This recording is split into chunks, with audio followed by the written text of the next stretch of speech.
बिस्मिल्लाहिर्रहमानिर्रहीम। मैं उमर फारूक और आप मेरा यूट्यूब चैनल देख रहे हैं। आज हम सबसे पहले बात करेंगे इमरान खान साहब के एंकर पर्सन और सहाफ़ियों के साथ जो मुलाकात हुई है उस पर क्या बात हुई, उस पर बात करेंगे। उसके बाद तोशा खाना रेफरेंस जो है हुकूमत ने जो है इमरान खान साहब के ख़िलाफ़ भेजा है उस पर बात करेंगे। फिर उसके बाद जो है हम बात करेंगे कि FIA जो है उसके अंदर इमरान खान साहब के ख़िलाफ़ कार्रवाई के लिए क्या इक़दाम हो रहे हैं और FIA जो है उसका क्या जो है व्यू है इन केसेस के मुतालिक, जो के रेफरेंसेस और केसेस जो है फॉरेन फंडिंग के जो तहरीक इंसाफ के खिलाफ हुकूमत बनाना चाहती है उस पर बात करेंगे। फिर उसके बाद हम बात करेंगे कि लसबेला के अंदर जो हेलीकॉप्टर आर्मी का गिरा है और जो आर्मी के जवान शहीद हुए हैं, जो कौम के बेटे शहीद हुए हैं, उनके खिलाफ क्या मनफी प्रोपेगेंडा हो रहा है और इस प्रोपेगेंडे के पीछे कौन है। उसके बाद हम बात करेंगे कि आर्मी चीफ जो है उनकी UAE और सऊदी अरेबिया के जो है वली अहद से बात हुई है और वो किस मामला में बात हुई है और उससे पाकिस्तान को कौन सा रिलीफ मिल सकता है। और एंड में अमेरिका के सफ़ीर जो है डोनाल्ड ब्लूम, उनकी जो है PTI के चीफ मिनिस्टर महमूद खान से मुलाकात हुई है और उसके पीछे क्या मुलाकात है और इससे तहरीक इंसाफ के लिए क्या उनसे रास्ते खुल सकते हैं। तो आइए शुरू करते हैं अपने व्लॉग को। व्लॉग शुरू करने से पहले मैं आपको कहता चलूँ कि मेरे चैनल को लाइक, सब्सक्राइब और शेयर ज़रूर करें और आपकी सपोर्ट के साथ ही मैं जो हूँ रोज़ जो है नई ब्रेकिंग न्यूज़ लेकर आता रहूँगा। और आइए शुरू करते हैं। इमरान खान साहब की जो है सीनियर सहाफ़ियों और एंकर पर्सन के साथ मुलाकात हुई है, उसके अंदर उन्होंने बहुत सारे इंकशाफात और अपनी मुस्तकबिल की प्लानिंग के बारे में बताया है। खान साहब ने बताया है कि जो है वो 1 माह से ज़्यादा हुकूमत को टाइम नहीं दे सकते।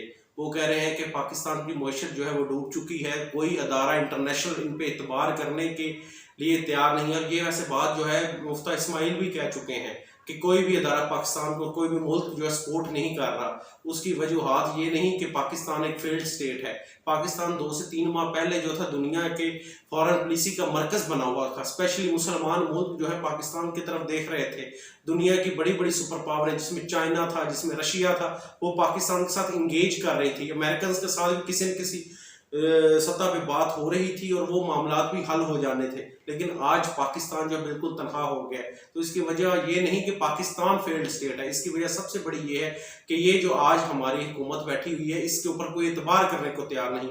ऐसी असम्बली और ऐसी हुकूमत जो है उसको लेजिटिमेट हुकूमत ही वेस्ट नहीं समझता कि जो है विदाउट अपोजिशन बैठी हुई है। ये सबसे बड़ा अलमिया है। और दूसरी बात यह है कि ये दुनिया में सर्टिफाइड इनके ऊपर चोरी के डॉक्यूमेंट्रीज बन चुकी हैं। दुनिया अंधी तो नहीं है, उन्हें नजर तो आ रहा है कि ये चोर लोग बैठे हुए हैं और इनसे जो है हम डील नहीं कर सकते। सो एक बहुत बड़ा ये मसला बना हुआ है। और खान साहब ने कहा इससे ज़्यादा हम टाइम नहीं देते, इससे मुल्क की भी तबाही होगी। जो है हमारा महंगाई की शरह कहाँ जो है 37% पे जा चुकी है, जो शायद पाकिस्तानी तारीख की सबसे ज़्यादा है। तो इससे आगे और तबाही के गड़े आगे जो है बहरान, वीट का बहरान आ रहा है, पाम ऑयल का बहरान आ रहा है और डील हमारी हो नहीं रही। हम जो है बिल्कुल वो एक बहरानों की जद में आ रहे हैं और इससे बुरे हालात हो सकते हैं। इसके लिए वो चाहते हैं कि अवाम जो है वो नया फ्रेश मैंडेट दे, पूरी ताकत से हुकूमत आए, वो बड़े और मुश्किल फैसले करे और उनकी वजह से अवाम जो है उसको रिलीफ मिल सके। उन्होंने ये बात की। उसके बाद उन्होंने कहा, और ये सबसे बड़ी जो ब्रेकिंग न्यूज़ है वो ये है कि खान साहब ने ऐलान किया कि 9 के 9 हल्के जिनके अंदर जिनके इस्तीफे मंजूर हुए हैं MNA, इसके उधर से खान साहब खुद इलेक्शन लड़ेंगे। ये जो है एक बड़ा दिलेराना फैसला मैं तो कहूँगा कि इमरान खान साहब जो है वो हमेशा से बोल्ड फैसले करने के आदी रहे हैं और इस बोल्ड फैसले ने जो है पूरी पूरी PDM को चकरा के रख दिया है। PDM समझती थी कि ये जो है ये वो वाले हल्के थे जिनमें बहुत थोड़ा थोड़ा मार्जिन था जीत का, और PTI के बहुत सारे तो नौजवान और पहली बार इलेक्शन लड़ने वाले उम्मीदवार थे। तो समझते थे कि फाइनेंशियल प्रॉब्लम भी इनको होगी, दूसरे भी होंगे, और 2 इलेक्शन यानी एक अभी लड़े और एक 5-6 माह बाद जनरल इलेक्शन लड़े, 2-2 इलेक्शन लेके MNA के लिए, और वो भी जो नौजवान है और जो अभी आया और जिसके पास वो हराम का पैसा उतना नहीं कि जिसके साथ वो लड़ सके, तो उसके लिए बड़ा मुश्किल होगा। तो खान साहब ने जनाब एक तीर से कई शिकार किए हैं। सबसे पहले तो उन्होंने उन अपने MNAs को सेव किया, उनका टाइम और एनर्जी सेव की है। दूसरा, अगर इन हलकों में से वो 6 से 7 हलकों में जीत जाते हैं दोबारा, तो एक बहुत बड़ा क्लेम उनका बन जाएगा कि जी मैं पूरे पाकिस्तान का लीडर हूँ, मेरे बगैर पाकिस्तान में सियासत अब नहीं हो सकती। तीसरा, उससे जो है इमरान खान साहब इलेक्शन कमीशन और अदारों को भी प्रेशराइज करेंगे। और चौथा जो है सबसे बड़ा ये कि वो इस ज़िमनी इलेक्शन को नेशनल कैंपेन में बदल देंगे।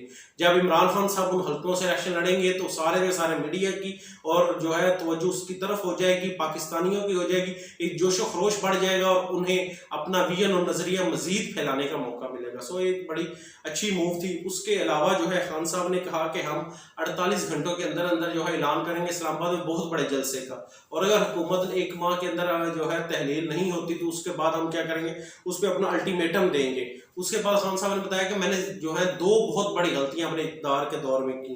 पहली गलती उन्होंने नहीं बताई, लेकिन दूसरे उनका कि हमने सिकंदर मिर्जा को जो है वो सिकंदर राजा को हमने जो है जो लगाया है election commissioner, chief election commissioner, ये मेरी दूसरी बड़ी गलती थी। लेकिन पहली गलती, आप भी समझदार है, मैं भी समझदार हूँ, हमें पता है कि खान साहब की पहली सबसे बड़ी गलती क्या थी जिसकी वजह से अदम एतमाद की तहरीक है।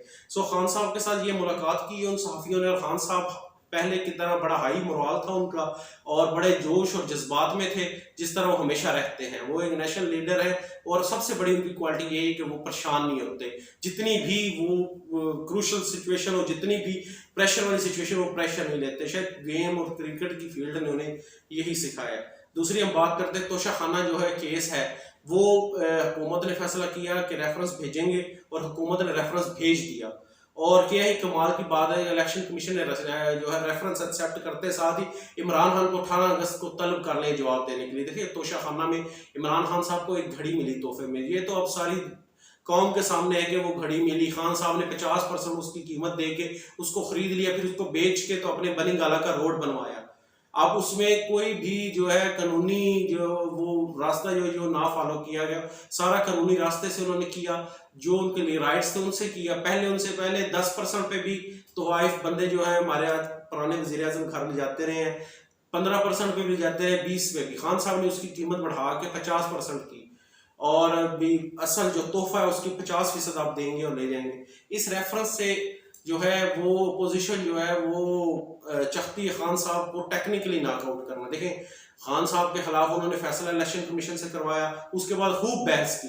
उस फैसले से मुझे लगता है कि उनको कोई खातर ख्वाह जो है उम्मीद नहीं नजर आ रही कि वो खान साहब को टेक्निकली नॉकआउट करा सकेंगे। सो उन्होंने ये दूसरा पत्ता जो है फेंका है, वो तोशाखाना का, वो भी चीफ इलेक्शन कमीशन के अंदर, जिधर उनकी मर्जी के उनके अपने बंदे बैठे हैं, जिस तरह वो चाहेंगे उस तरह फैसला होगा।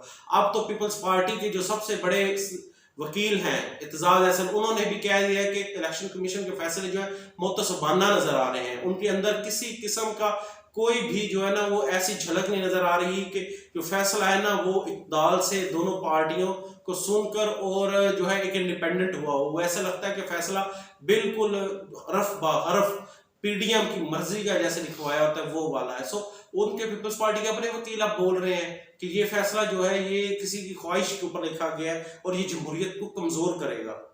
सो इमरान खान साहब बड़े कॉन्फिडेंट है, वो कहते हैं तोशाखाना में से कुछ नहीं निकलना, मैंने सब कुछ डिक्लेयर किया हुआ है और मुझे इस तरह टेक्निकली नॉकआउट नहीं कर सकते। मैं अवाम का लीडर हूँ और अवाम के अंदर मेरा जीना मरना है।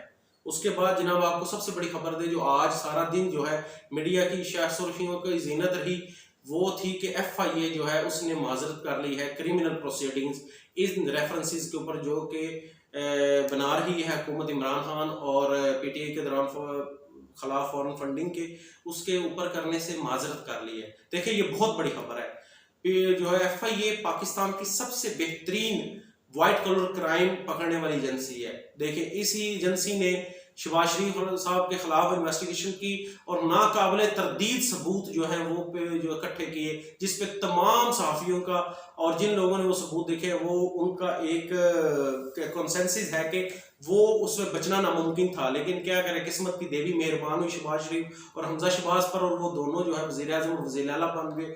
और इसी तरह जो है केस को अब तूल दिया जा रहा है ताकि उसमें से ये बच सकें।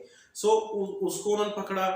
जरदारी के जो है वो टीटियों और जरदारी के जो वाइट कॉलर क्राइम था, जो उसने पैसे बेनामी अकाउंटों में रखे थे, उस केस को उन्होंने पकड़ा। So they are very professional people और जब वो अगर वो काम करते हैं तो वो अपना पूरा करते हैं। मेरे लिए तो उनके ऊपर आईबी और आईसीएस से भी ज्यादा कॉन्फिडेंस है कि एफआईए पाकिस्तान के अंदर अगर व्हाइट कॉलर क्राइम पकड़ना है तो उसको मजबूत करें। पाकिस्तान के अंदर व्हाइट कॉलर क्राइम हो ही नहीं सकेगा। सो उन्होंने माजरत कर लेने का, हमारे लिए शर्मिंदगी का बाइस बनेगा। इसका जो है अदालत ने उड़ा के रख देना और हमें इसमें कोई क्रिमिनल सबूत नहीं मिला। लेकिन हुकूमत कोशिश कर रही है, उनको प्रेशराइज कर रही है कि आप काम करें। उसके बाद जनाब आपको बताते चले कि जो लसबेला में हेलीकॉप्टर गिरा था उसके ऊपर जो है आर्मी के खिलाफ बड़ी ही मनफी किस्म की जो है मुहिम शुरू की गई है और प्रोपेगेंडा किया जा रहा है। मैं इस टाइम मुहिम जो है उसके बारे में नहीं बताऊंगा बहुत ज्यादा, क्योंकि अगर मैं बताऊंगा तो मैं भी उसका हिस्सा बनने की जो है उसमें जुमरे में आ जाएगा। देखें, फौज हमारी है, फौज इकट्ठी हमारे फायदे में है। हमारे दोनों तरफ से हमें दुश्मन ने घेरा हुआ है। हम एक ऐसी सिचुएशन में है जो पाकिस्तान में शायद आज से पहले कभी ना थी।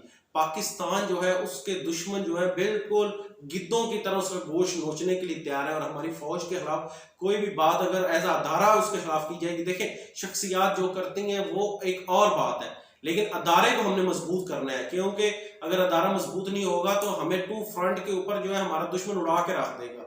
सो हमें आर्मी को मजबूत करना है, उसको बैक करना है और उसके साथ खड़े होना है। और जो शहीद हुए हैं वो in the line of duty अपनी अजीम कुर्बानी उन्होंने दी और पाकिस्तान का ये नाकाबिले तलाफी नुकसान था।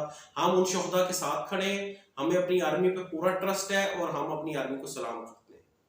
उसके बाद मैं आपको बताता चलूँ कि आर्मी चीफ जो है उनका रब्ता हुआ यूएई और सऊदी अरब के वली अहद के साथ, और उनके साथ बात हुई आईएमएफ पे डील करवाने के लिए। देखें, आईएमएफ पाकिस्तान के साथ डील नहीं कर रहा, पाकिस्तान को नाको चने चबवा रहा है। हुकूमत ने अपने हाथ खड़े कर दिए कि हमसे आईएमएफ के साथ डील नहीं हो पा रही, आईएमएफ हमें कोई रुपया नहीं दे रहा। अब आर्मी चीफ उस मैदान में कूदे हैं।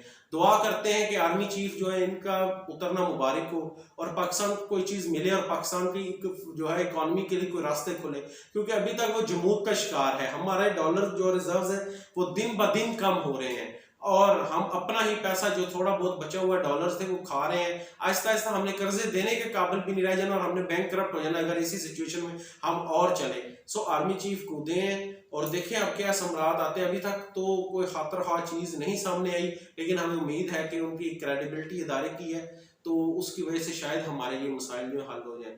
देखिए, मैं इस पॉलिसी के बहुत खिलाफ हूँ कि आर्मी चीफ जो है उनको जो है वो क्यों आना पड़ा। देखिए, इकॉनमी आर्मी चीफ का काम नहीं है, ये तो काम है हुकूमत का करने का। लेकिन बदनसीबी से ये हुकूमत इतनी नालायक है कि आर्मी को खुद कूदना पड़ रहा है। इससे हमारे इदारे की भी क्रेडिबिलिटी जो है खराब होगी, दूसरे ममालिक में उसकी भी जो शख्सियत है उसके ऊपर भी एक मनफी असर पड़ेगा। लेकिन खैर मजबूरी है, उसमें ये किया जा रहा है।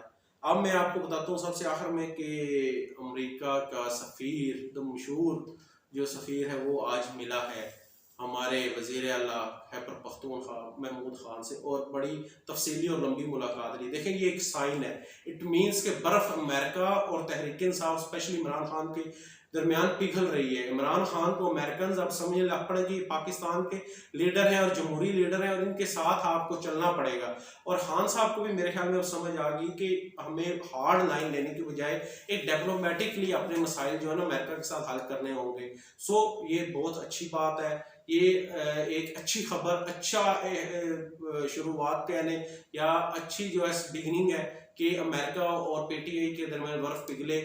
ये भी जो है इनके दरमियान को राब्ते शुरू हो ताकि मुस्तकबिल का जो है अगला पाकिस्तान का जो नक्शा है वो बेहतर बने और जो पाकिस्तान की जो नई हुकूमत है वो सिर्फ और सिर्फ अपने फोकस एनर्जी और अवेलेबिलिटी जो कि लोड शेडिंग बहुत ज़्यादा हो रही है और इकॉनमी पे करे और उसको सपोर्ट दुनिया से मिले। देखें, आज बहुत जरूरी, ये पाकिस्तान वो नहीं जो मार्च में था। मार्च में बड़ा मजबूत पाकिस्तान था, लेकिन बदनसीबी से 3 माह में ये खोखला हो गया और अगर 3-4 माह और गुजर गए फिर तो पता नहीं क्या होगा और अल्लाह ही हाफिज होगा। सो बेहतर ये है कि ये बर्फ पिघले और पाकिस्तान के अंदर हकीकी अवामी नुमाइंदों की हुकूमत आए और उनके साथ दुनिया ताउन करे और पाकिस्तान जो है तरक्की के रास्ते पे दोबारा चढ़े। और इसके साथ ही मैं अपने व्लॉग का अख्ताम करूँगा। पाकिस्तान जिंदाबाद।